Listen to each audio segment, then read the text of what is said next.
Hi guys, and welcome. My name's Steve and I am Backdoor 3D.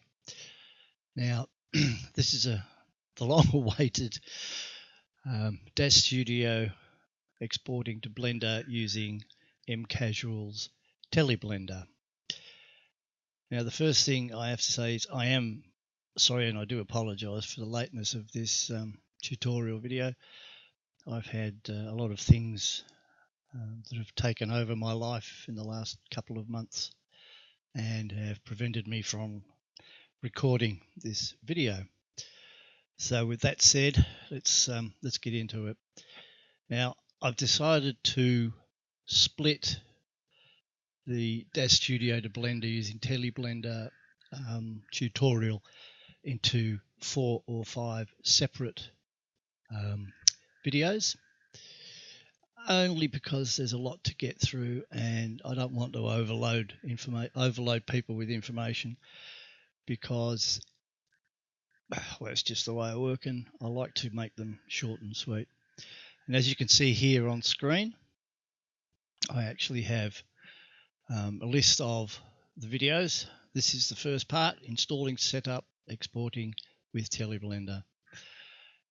I will go through some lighting and materials in this session, but I'm going to do some more advanced stuff in part 2, lighting and Blender materials and Blender cameras.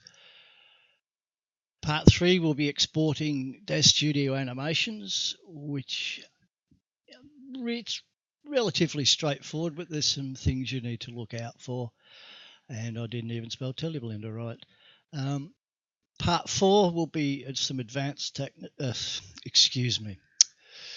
rented lips, some advanced techniques, and I have here must-have add-ons, but they're add-ons, and one in particular that I use on a daily and weekly basis.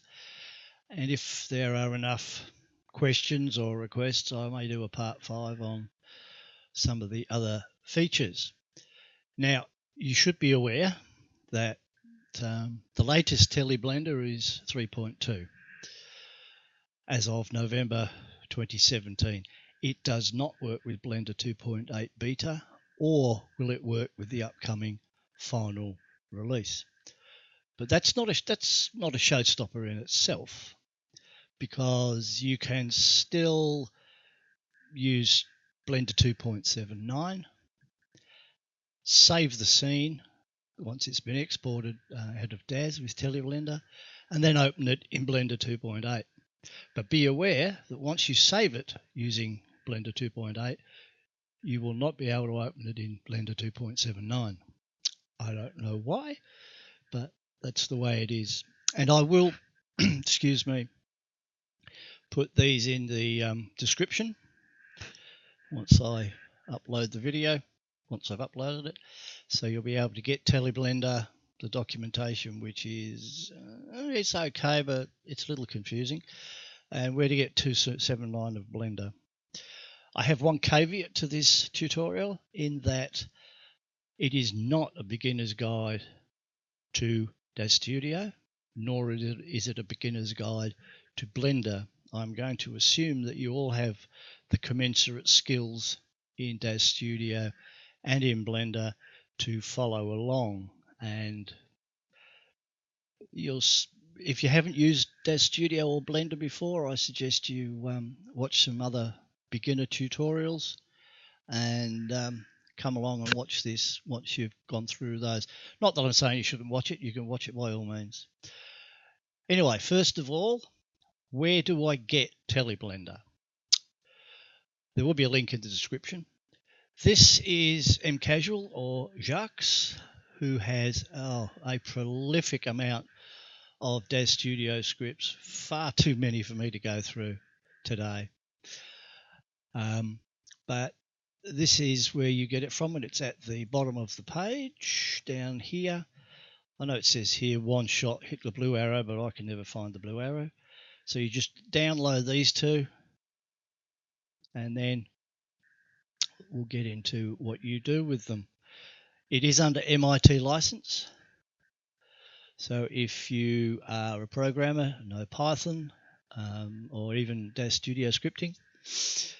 You can change it, update it, and do what you like. I have contacted Jacques, mcasual, both on his blog and on YouTube. Excuse me, frog in the throat.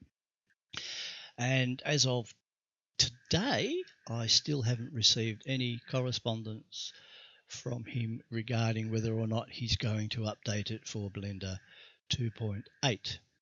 So this is where you get the zip files. BlendBot is for Blender and TeliBlender is for DAZ Studio. Over on this tab is the documentation. As you can see here, sorry, I'll go back. I'm confusing you now, I know.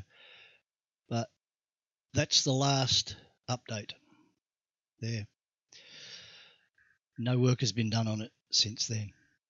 You can, at your leisure, go through and read Jacques' documentation on how to install it here and how to run it and all the rest of it's got in here. But I'm not one for reading. I like to do it myself, and I think videos are far more efficient way of getting that information across. So, having said that, oops, sorry, come here. I have two file explorers open. We can get them arranged. Over here I have TeliBlender 3 that I've downloaded. As you can see, there's the Blender files in this zip file and the DAZ Studio scripts in this file. Once you've downloaded them, put them in a folder where you can find them again, and then just unzip them or unpack them with whatever your favorite unzipping, unpacking utility is into 2 folders. That would just make it easier for you when you need to copy these files across to DAZ Studio and to Blender. Now, the normal way you would install an add-on in Blender is to go to your preferences, install from file, find the zip file, and it will install it. But unfortunately, if you do that, it will put the files in the wrong place. BlendBot itself, all these MJC Python files, need to be in your Blender scripts modules folder. When you install from a file using your Blender preferences, it would put them in add-ons. And unfortunately, Blender won't find it. So it needs to go into modules. As you'll see, I've actually copied them in here already, all the MJC files. You need to copy them into your version of Blender, and it should be 2.79. It does work in 2.78, but it's better in 2.79. With the DAZ side of it, you have a scripts folder, mcasual, and it's just that this file here, mcasual, needs to be copied into your DAZ Studio. Excuse me while I go all the way through all the stuff I have. My DAZ 3D library, scroll down to your scripts, and then copy the mcasual directory into there. Oops. And as you will see, I have an mcasual folder here, which has quite a lot in it. And I have my TeliBlender stuff in here. Now you will notice that there's 2 icons in here. The blue one is for DAZ Studio version 1 or DAZ Studio version 2. I don't know why he's included it, because I don't know anybody that uses version 1 or 2 anymore.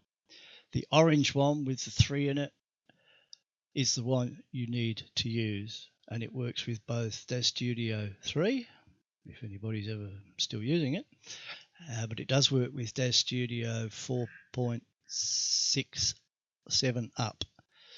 But I do believe most of us are probably using 4.10 or 4.11 at this point. Right, so that's where you need to put them.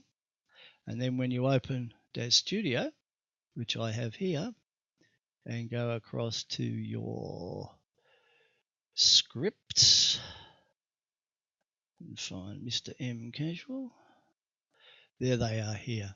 You can ignore this one, or in fact you can actually delete it if you want. I don't even know why I've still got it there. This is the file that you need to run. The scene is set up. I've got all my cameras, I've got all my lights, yada yada. I've got, as I've mentioned before, on my camera I have the headlamp is off. So now the headlamp's not having any effect whatsoever, and if I use the old trick Control L, you can see that there's the preview light. Turn it back off again. Now I've used this scene or I'm using this scene for a very good reason. I'm mumbling a lot today. I don't know why. Apologies. Because I'm using the Boss light set from the Philosopher on DAZ Studio. And while it's absolutely fantastic for rendering in NVIDIA iRay, it's very quick. It gives you awesome, excellent results, as I'll show you here very quickly. There is a lot of stuff. You get a set of props with a background, a color card, a visual aid with a mannequin, which I'll turn on just for you know what's and giggles, if it will ever come back on. No, not going to turn on. Okay. Well, you can see the lighting's pretty good, so I'll turn it. Now let's see if it'll come back on. Oh, not happening. Not happy. Okay. Forget about the props. The point is that there's an awful lot of lights in here. Awful lot of lights that you're not going to use when you export to Blender. I'm only using the soft rim light and a back wall light, two back wall lights with honeycomb filters, which I can show you here. That's that one with the honeycomb filter, and there's one creeping around here with a honeycomb filter. The other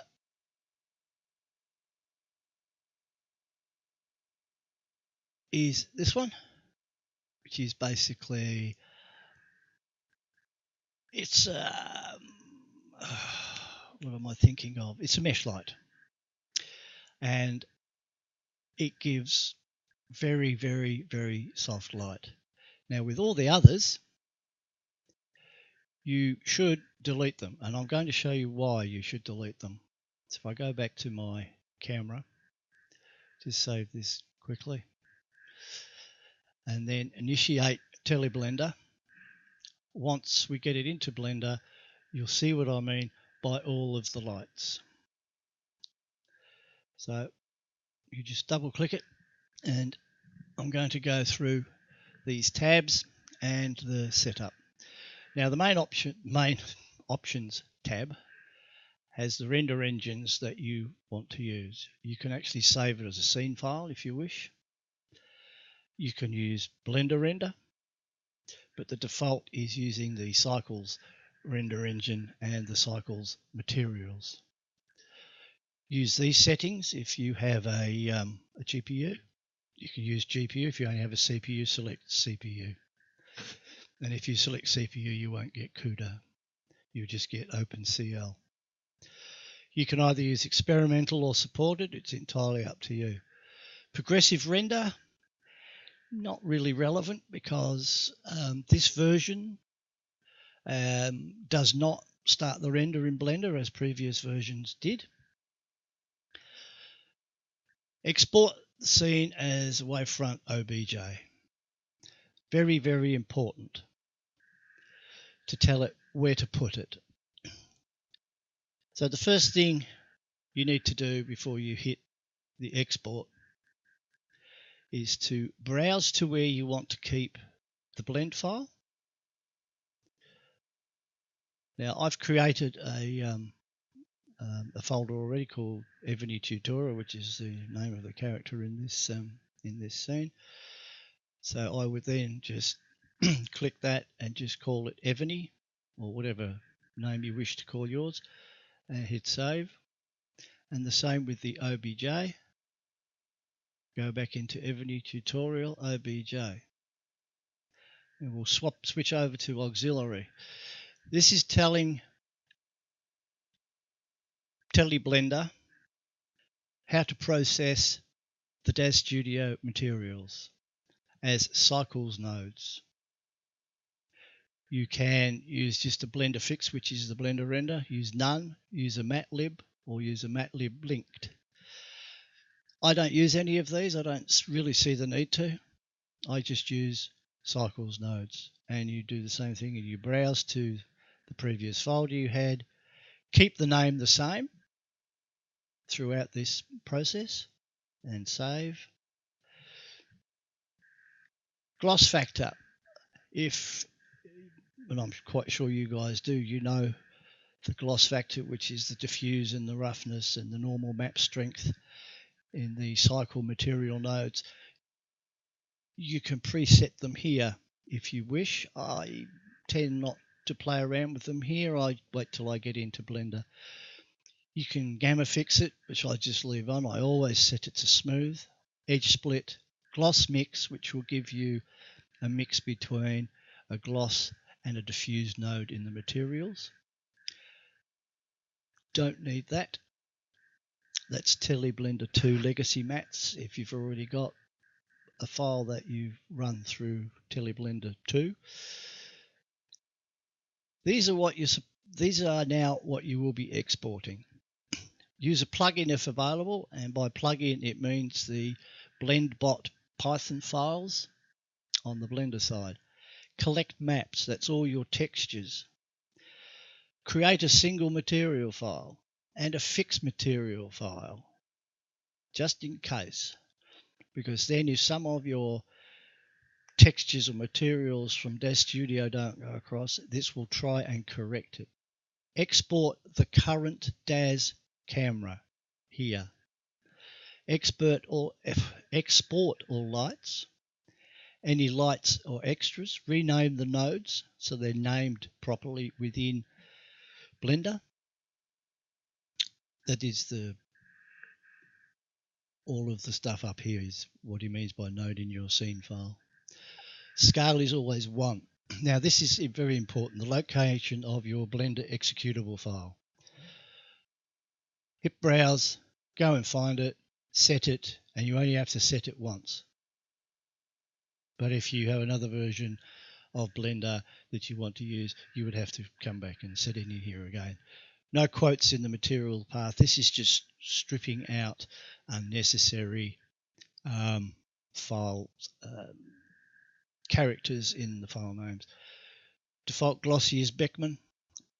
Make material names unique. Very important you keep that checked. I never use a world environment. You can read about this in Jacques' documentation on his webpage. I've never really seen a use for it.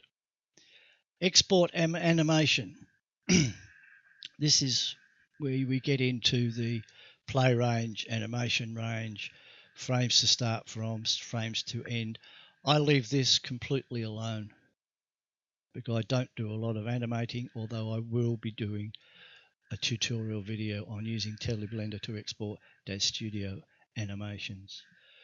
In here, this is the path and file type to save the rendered file. Now, this is a bit of a legacy section.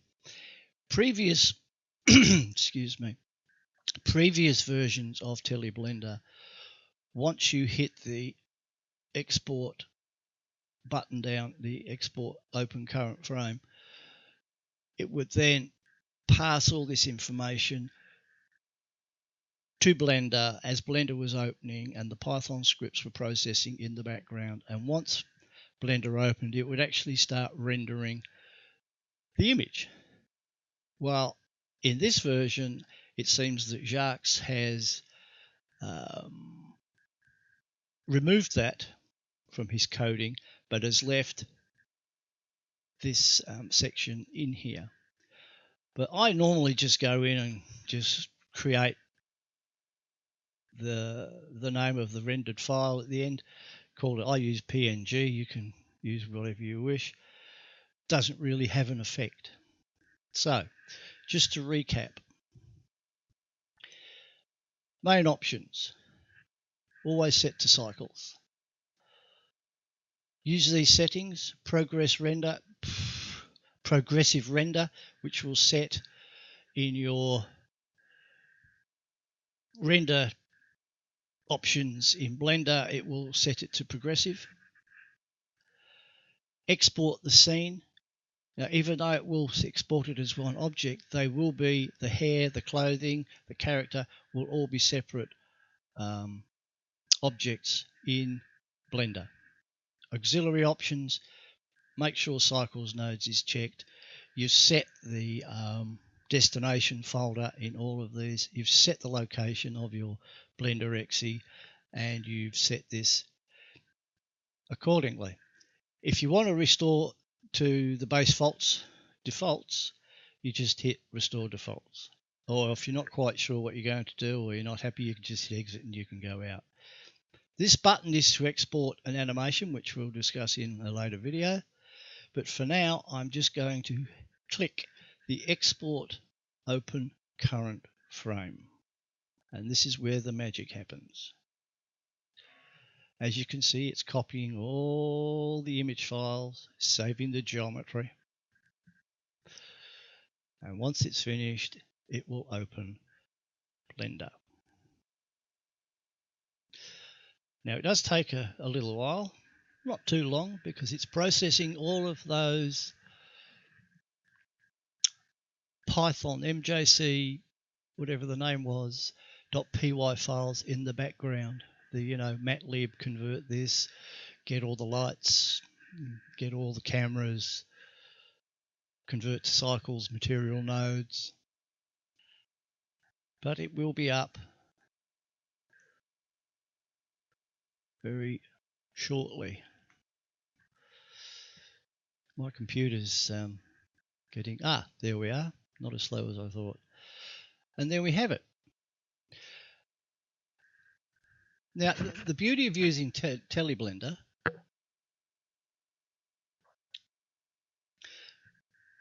is that you don't have to mess about with setting up your camera again to match the DAZ Studio camera, if that's indeed what you want to do. You don't have to worry about texture files or materials not coming across. You don't have to set the lights up again. It just sets it up as it was in DAZ Studio. And as you can see here, that looks very much like the DAZ Studio scene. I'll exit that here. If I just Control L, it's exactly the same, which I think is awesome. However, there are things that you need to be mindful of. As I pointed out before, not so much worried about the cameras, but you've now got all these lights that don't have the same names as the lights in DAZ Studio. So you really don't know what they are. And as I showed you, I only had 2 lights and a mesh light, 2 spotlights and a mesh light rather. But now there's all these other lights. And even though they were turned off in DAZ Studio, TeliBlender exported them. So I'm going to close this now and show you what, and this is, by the way, worst case scenario if you've got lots and lots of lights and you've turned some off because you don't need them. I'm going to show you how to get around that. So I'm going to not save this because we're going to export it again. First thing I'm going to do is grab that rim light. So I'll go into perspective view, is to grab that rim light and I'm going to unparent it so it's sitting on its own. I'm going to get the back wall spotlight with the filter and unparent it. I'm going to get the other one and unparent it. So then I can come in and delete that, that, and that. Now I'm not going to save the DAZ scene like this. I'm going to just leave it as it is, go back to my camera, and I'm going to export this again, and it won't have any of those other cameras in there. Fingers crossed. But I'm not using them. It doesn't really matter. I could save it now anyway, because I'm not going to use those lights in this scene because they're not what I want. So I can either save it or I can forget it. So now I'm going to run TeliBlender again, leave everything as it was because it will save your settings from the previous session. As you can see, they're exactly the same as they were before, and export it again. And it should overwrite all those files. However, me being me, I'm actually going to empty that folder so that I can start afresh, get rid of them. Right, all gone. Now I'll export it again. And with a bit of luck, all those other lights should have gone. However, you will find that the honeycomb filters are no longer parented as they were in DAZ Studio in Blender. They're positioned correctly, but they are not parented. Excuse me, drinking tea. Doing this on a relaxed Sunday afternoon in sunny downtown Gold Coast.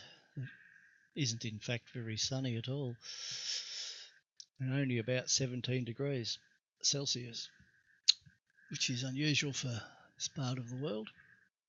Anyway,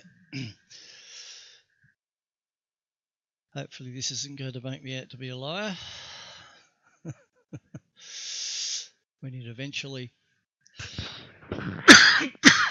excuse me, eventually comes back or comes up.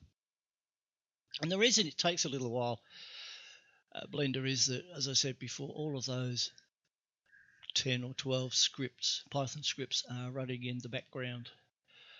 And I will show you the file that actually makes it do that on startup,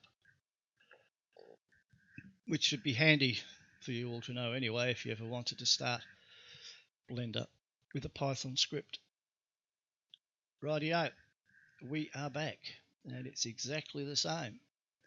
However, my mouse will cooperate.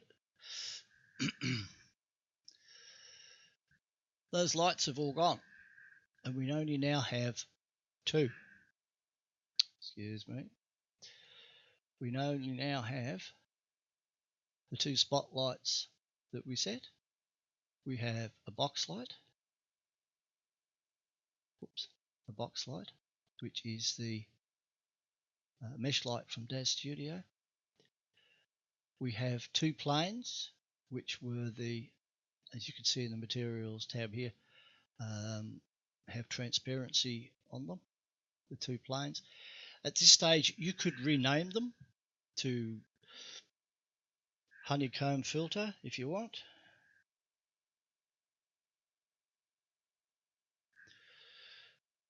And this one to honeycomb.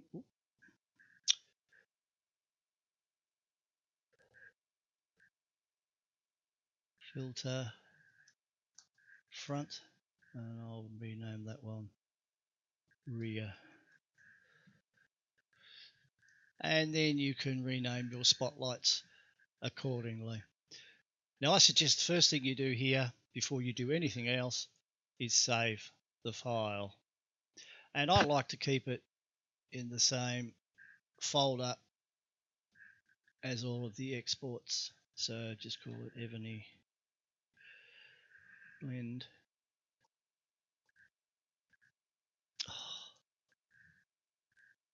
That's of course if I could spell Ebony, and save. So now the blend file's saved, just in case something happens like it decides it wants to crash. Now I'm going to rename this because it will make life easier for me. Spotlight front, and oops, always forget Blender does that. Rear.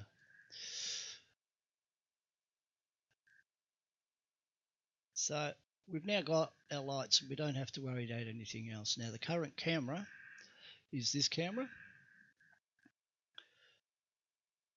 and it hasn't brought any of the other cameras in. I don't know why when cameras are turned off they're not exported, but when lights are turned off they are. Not sure about that. There is a sun lamp in there which we don't really need, so we can say goodbye to that. That is your box light there, and I'm just going to call that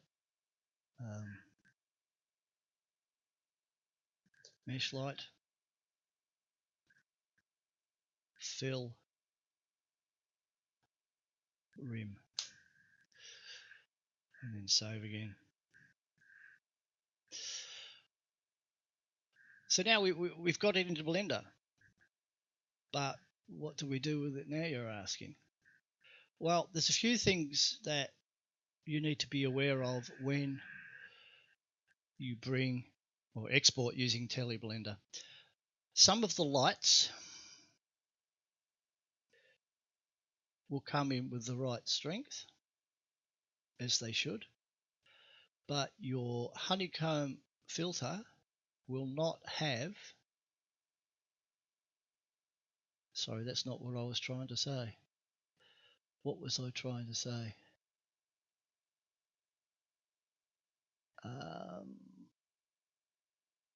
So yes, the actual mesh light filter rim in here, which is made of a box or a casing, but has a light source. This will not have an emission or any light associated with it. It will only have,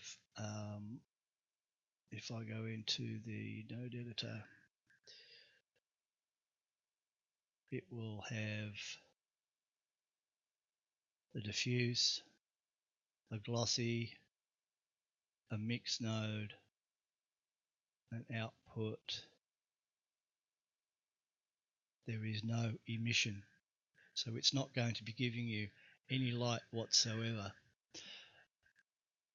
So what you could do here is actually add an emission shader to it, if that is your want. It's entirely up to you to play with the lights. I'm just going to change this to an, it's not even in there.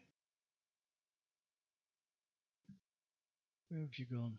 Reflection, emission, emission, emission, emission, emission.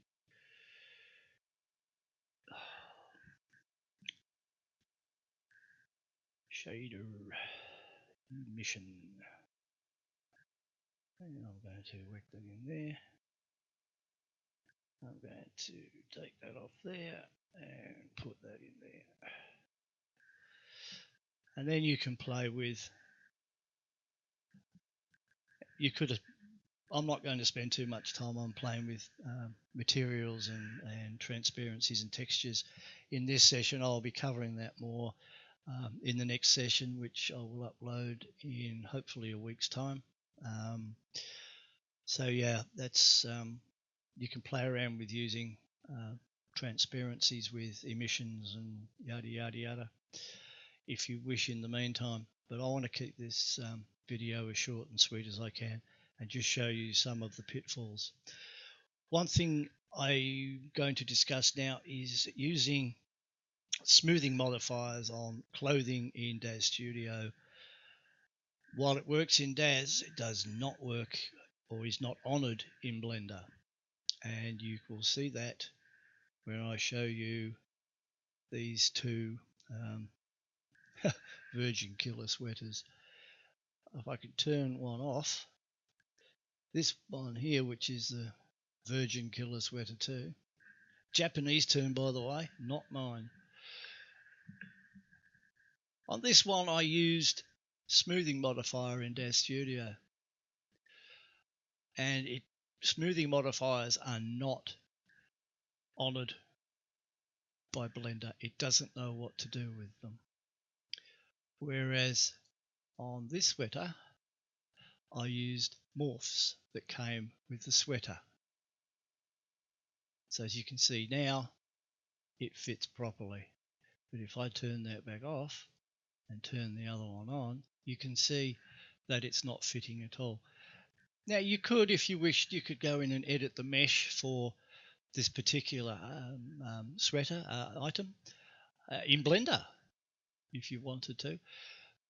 But my point is, avoid using smoothing modifiers or adding a smoothing modifier in DAZ Studio if you're going to export to Blender using TeliBlender or any other way that you want to do it, because essentially TeliBlender is exporting it as a wavefront OBJ, not an FBX from Autodesk, but an OBJ. So always use morphs, and if the morph doesn't exist, then you may have to create one to make it work, or you'll have to go through the process of fixing the mesh yourself in Blender. Okay, now I'll turn that one off and I won't make sure it won't render, and I'll turn that one back on because I know it works. So now we have our scene set up, the camera's right, and if I accidentally would say, whoa, look at that, I can go back to the current camera with the 0 on the numpad and we're back to the camera view. I'm going to do a quick render here, and I don't think I've got samples turned up too high. No, I might turn it up to 64 just to be sure, and we'll render it, and I'll show you what happens with some of the textures. First, you can see it's very obvious, the eyes. They're grey. They are not looking good at all. And that is to do with the cornea. So if I go over to the scene here, Genesis female, go into the materials and find the cornea. Is it the cornea or the eye surface? Eye moisture. I think it's eye moisture. It doesn't, because it's in DAZ Studio. I used an Iray Uber shader called Thin Water, which has an IOR of 1.38, which matches the index of refraction for a human eye surface. Iray shaders on the whole, because some of the Iray shaders are procedural, and the Thin Water shader is procedural, and Blender doesn't know what to do with it, and TeliBlender doesn't know how to convert it properly. So we get all of this hodgepodge in here, which really doesn't mean a lot because it doesn't work. Now, as I'm really getting myself confused and mumbling a lot. I do apologize. I have created a cornea blend file. It's not really cornea, but it's actually the eye surface or eye moisture, if you wish, but I've called it cornea, which I will put a link to in the description so that you can use it yourself to fix this eye surface. I myself use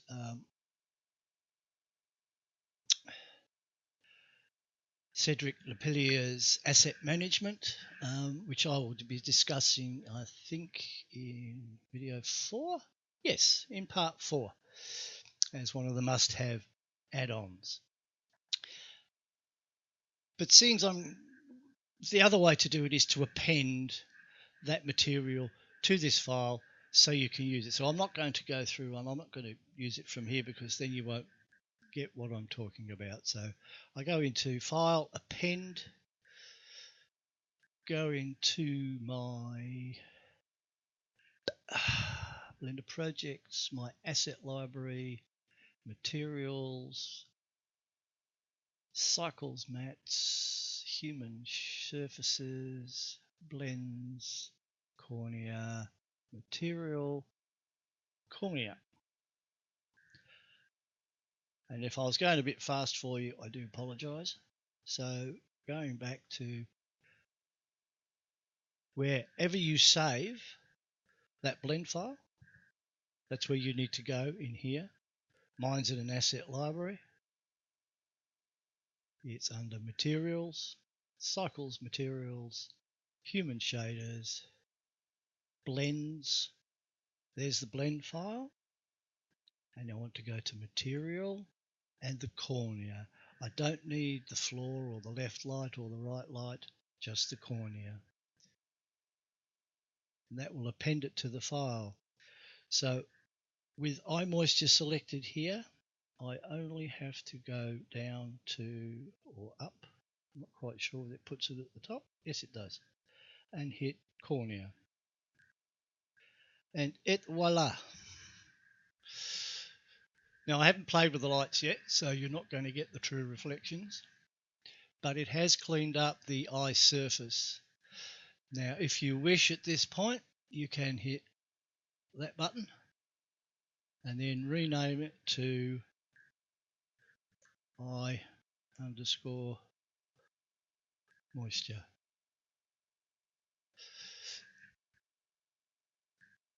Simple as that. You will have to play around with your lights a little bit in Blender to get the right amount of lighting. I don't know why I turned that on, so I don't need it. You may have to turn them up a little. TeliBlender does its best to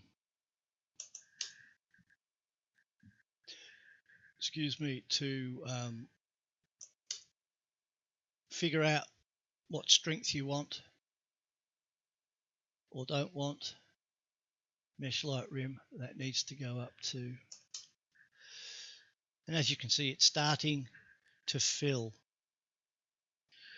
It's not quite the same as DAZ Studio, but the more you play around with the lights, the better it will be. The more you use PBR shaders for garments and for cloth, the better it will be. I might turn that off while I'm at it. And playing around with the skin surfaces. So if I go into the torso, if I can find it in this, there it is, torso. Even though in DAZ Studio this has a bump map, a normal map, and a specular map, 9 times out of 10, TeliBlender will not bring it across. You're going to have to add it yourself. That's not as hard as it sounds. You can bring a texture in, a texture node in here, or you can duplicate that one. bring in a texture map, duplicate that one, and just bring that into UV, into the value, and then go off and find your normal map or your displacement map and then plug them in. You'll have to do that for your specular map, or you can just get rid of this altogether, start again using the textures that are in the maps folder that you saved earlier. So File Explorer, if I go back into my projects, DAZ Exports, Avenue Tutorial, Maps, all the maps are in here, or textures. And I don't know why it doesn't bring them across. It doesn't save them for some reason. I normally find them in my runtime directory and then copy them in here and then start bringing them into TeliBlender. Yet on other objects and other scenes I've used, they come across quite well. It might just be this particular character that I've been playing around with for a few weeks now, getting this video together, and with all the mumbling and uncertainty, you'd think after practicing this 3 or 4 times, I would have been better at it. I mean, that's not bad, just for 64 samples.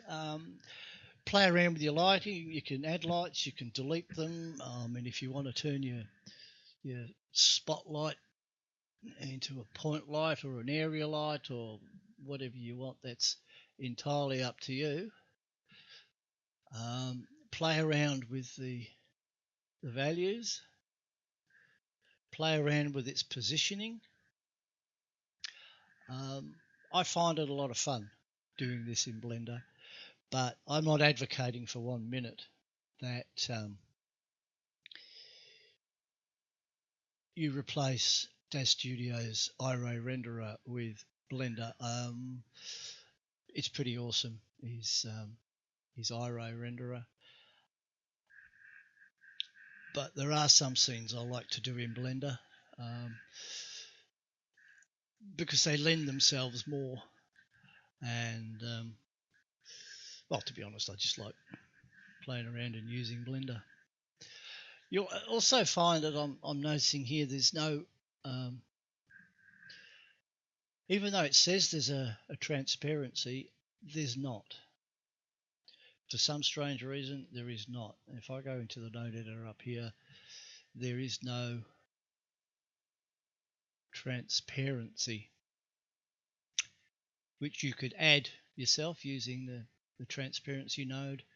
I will be covering this in more detail in the next video. But the last thing I'd like to show you is spotlights. As you can see here, there's this huge directional pointer / coney thing. Now, if you turn cone on, it will show you its cone of influence. And you can do that with both of them and show cone. So it will show you exactly where the light's shining in your 3D view.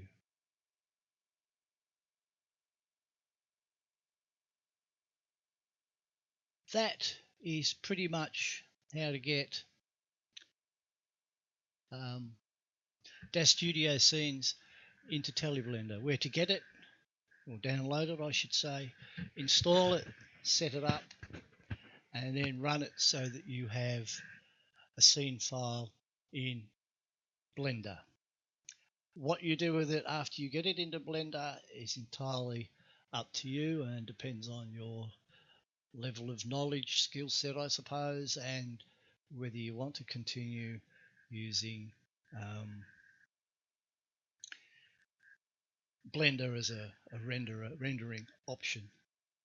So I'm just going to try one thing here before I leave you or sign off, is to turn off those surfaces so that we've just got a spotlight. And that's a little better. Now I'll use this same scene, I've saved it, but I'll use this same scene in the next tutorial when we go through some advanced lighting stuff and texturing, where I will go through how to add your normal maps, your specular maps, your displacement maps, etc., etc., and using a principled shader instead of all this conglomeration in here, which gives you far more control over what you're doing. Well, that's it for me for now. I hope you got something out of it. I hope I didn't mumble too much and you can actually understand me. So from me, Backdoor 3D, have a good day. See you in the next video.